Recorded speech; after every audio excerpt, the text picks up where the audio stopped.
In today's video, I'm going to teach you how to downgrade your Airtable plan. If you want to reduce your subscription costs or move a workspace back to a lower tier option, the process is fairly straightforward. The key is knowing exactly where to look in Airtable and taking a moment to review the billing details before you confirm anything. That way, you can make sure the downgrade happens on the timeline you expect and that there are no surprises. Start by opening your Airtable account overview. This is where you can access your main account information and navigate to the workspace management area. Once you're there, look for the list of workspaces connected to your account. Next, select the workspace you want to downgrade. This is important because Airtable handles plans at the workspace level, so you'll need to make sure you're editing the correct one.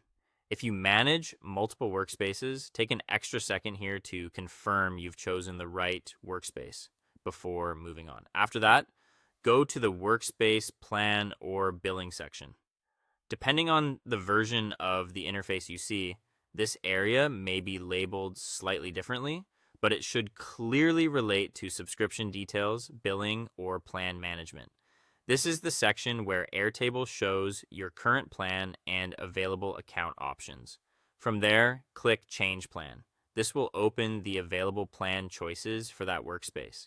You should now be able to compare your current subscription with lower tier options, including the free plan if it's available for your workspace. Now select the lower plan or free plan you want to switch to.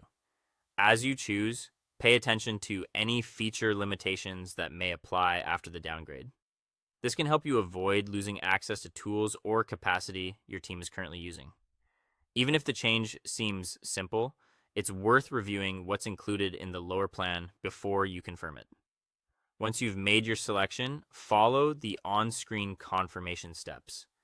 Airtable may ask you to review the change, acknowledge plan differences, or confirm the effective date of the downgrade. Just proceed through each prompt carefully.